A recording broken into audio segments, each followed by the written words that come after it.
What if you could lead more effectively and go home on time? Welcome to the Lightbulb. I'm Zoe Thompson, leadership and performance coach, and each week I bring you 3 practical insights from my work helping impact-driven leaders transform from reactive to intentional leadership so they can finish work on time and take guilt-free time off, creating success that feels as good as it looks. Let's jump in.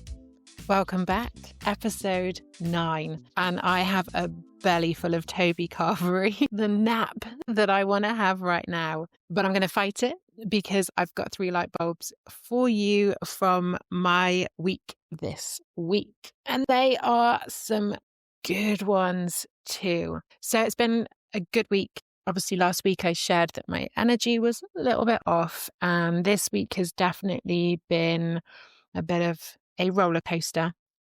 I've managed to have some good social events, quality time with good people, and that's just really helped. We're all going to go through tough times. We don't get to escape life without them. And I would definitely say having good people around you that kind of pick you up, give you that distraction, a positive and healthy distraction, and help carry you through when you need it. I mean, gold. Absolute gold. So hopefully my energy is a little higher this week, despite the carvery and carbohydrates. But we're in a good place today, and I've got 3 really good light bulbs to share with you.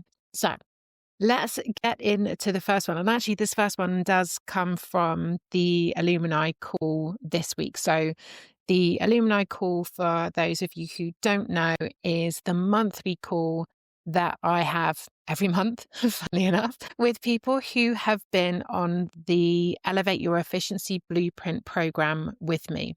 The 8-week program goes through all of the content, goes through all of the training, goes through implementing all of the training.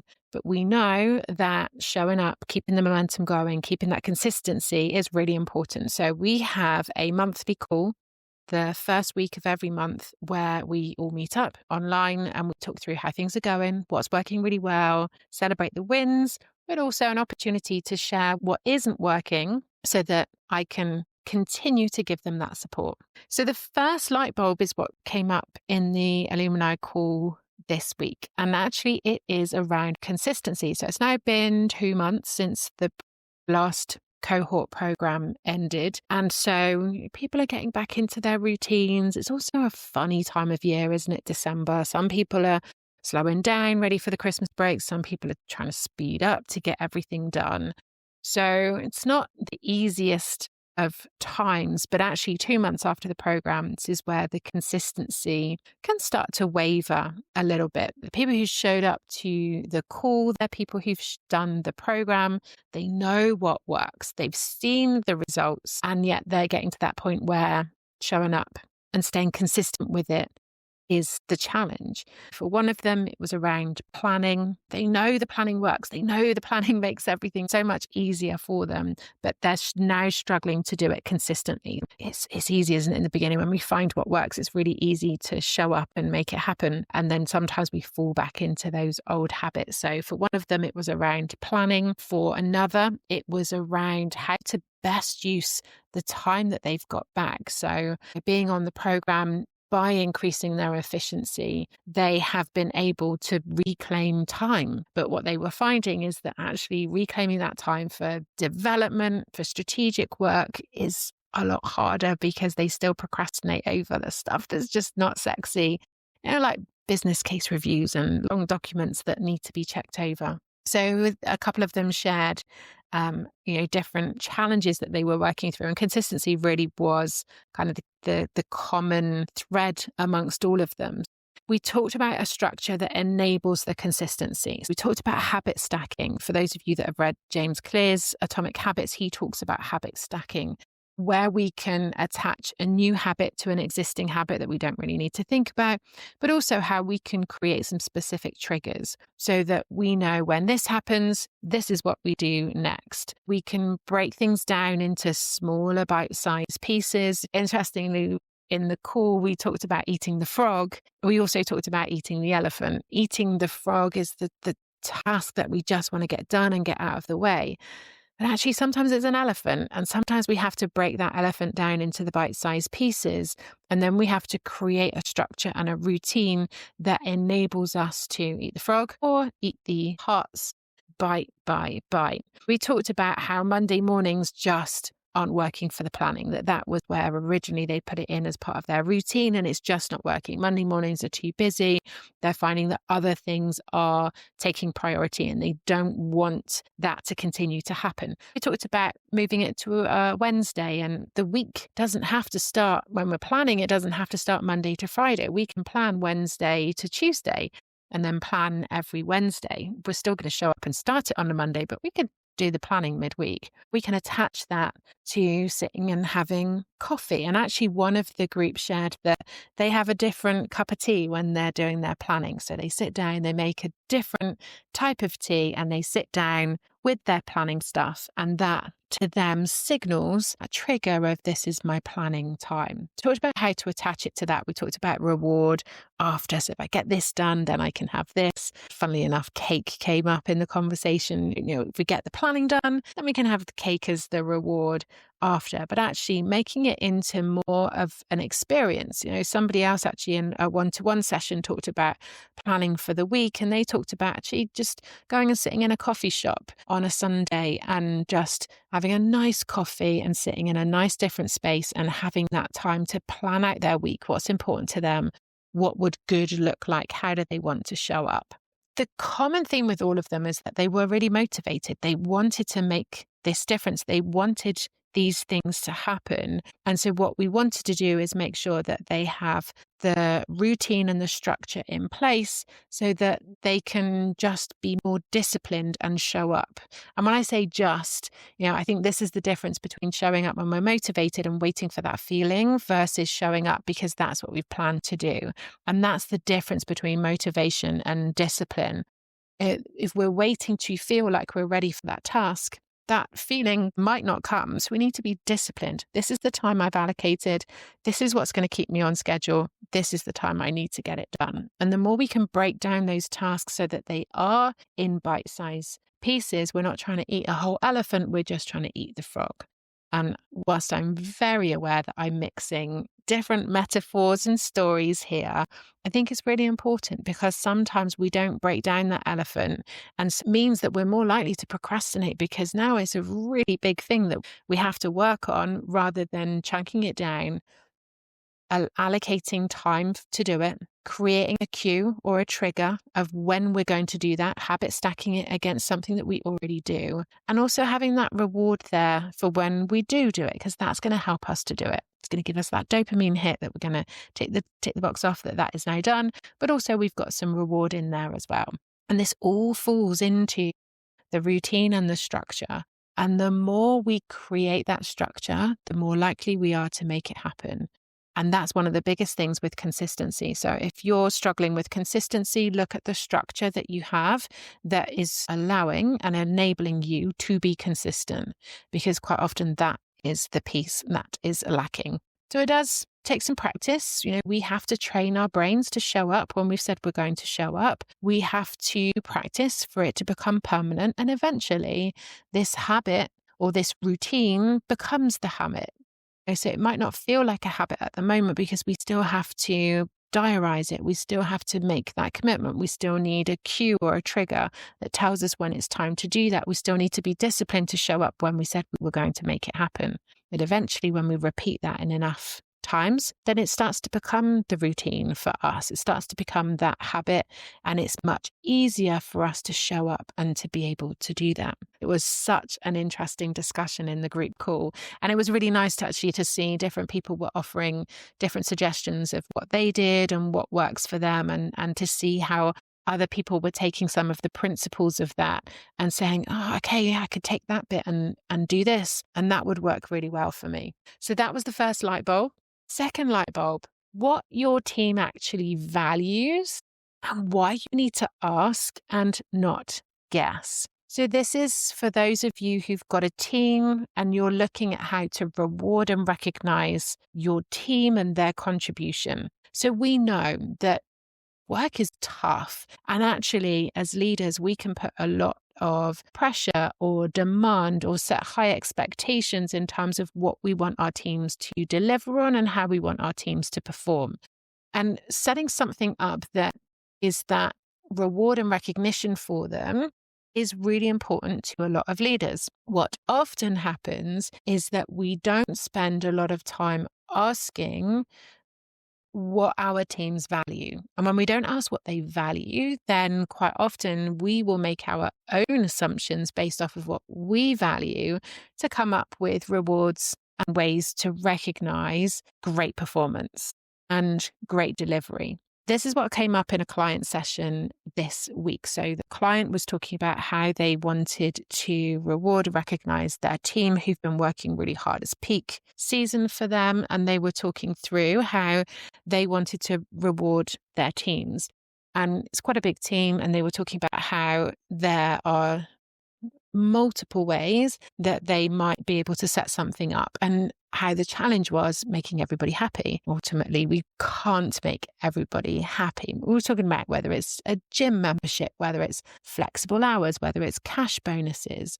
What could this client do to show the team that they're valued and also to keep hold of their team? Because right now it's busy, they're under pressure, and it was really important for the client to show that they're really valued and that, whilst this is a busy and a tough period, they want them to stay. We need to ask that question. And it's not asking the question, what do you want? Because that is a very open question and in itself could lead us to multiple answers. The question that we want to ask is, what do they value?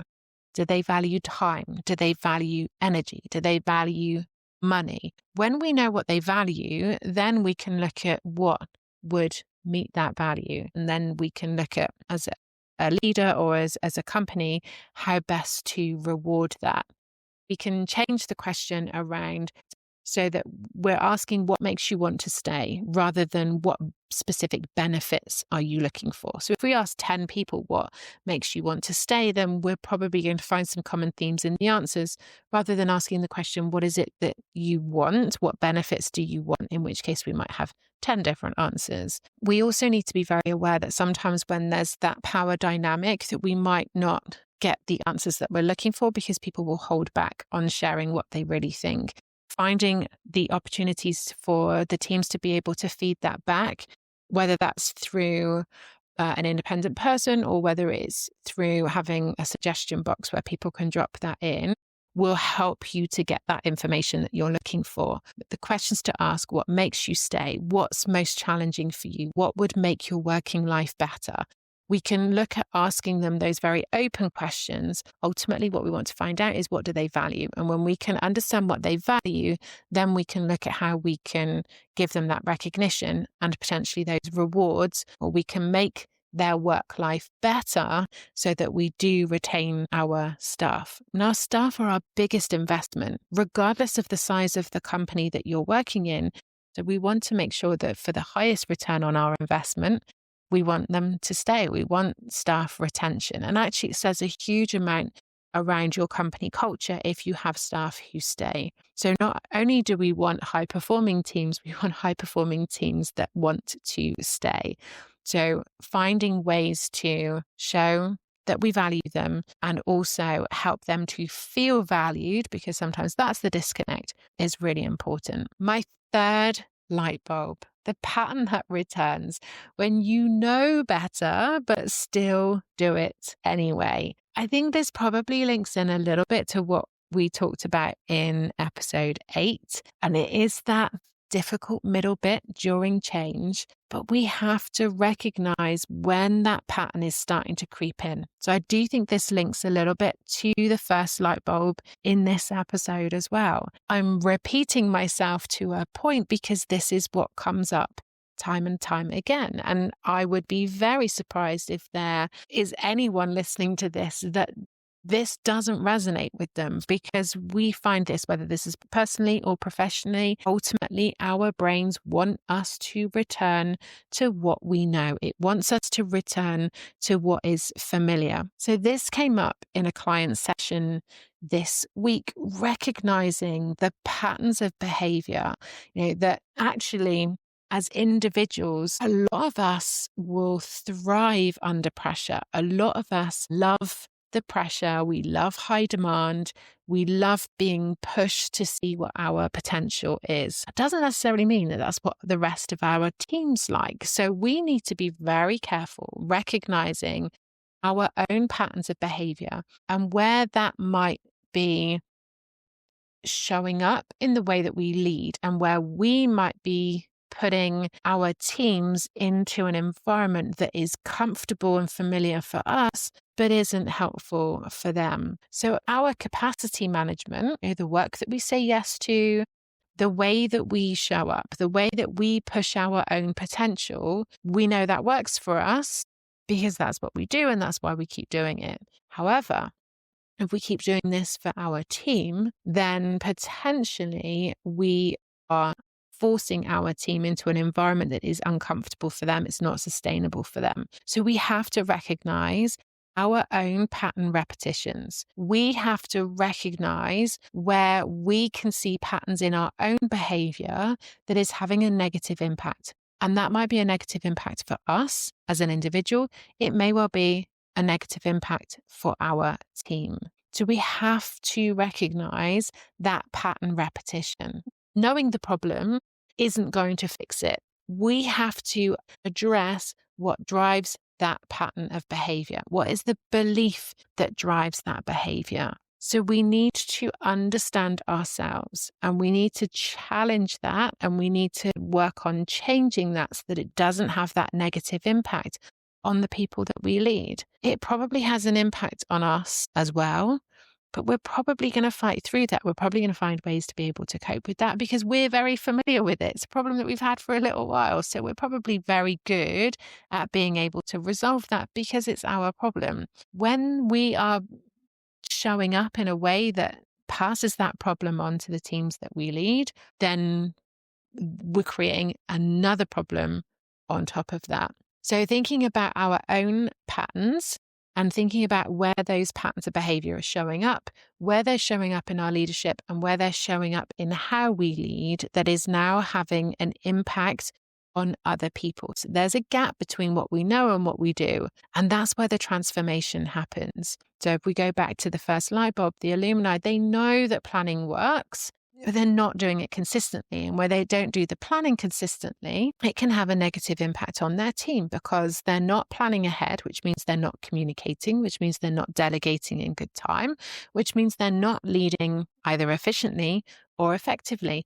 That's going to have a negative impact on their people. So we need to understand what works and what doesn't work. And the gap between knowing and doing is where the transformation happens. So when those patterns return, it signals that we need to dig a little bit deeper back into the core root of what's creating this pattern of behavior. And that's where we do the work. This is what we work on in coaching sessions. This is what we work on in our group calls. A lot of people will recognize that surface level pain point. They can see the pain that it causes, and we can use those coaching conversations to get under each layer down to the root cause, and we can challenge the beliefs, we can challenge the thought processes, and we can challenge what is driving the behavior. And when we do that deep-rooted work, that's when everything starts to shift. So if you've done the work and you recognize the pattern, but you're recognizing that it's showing up,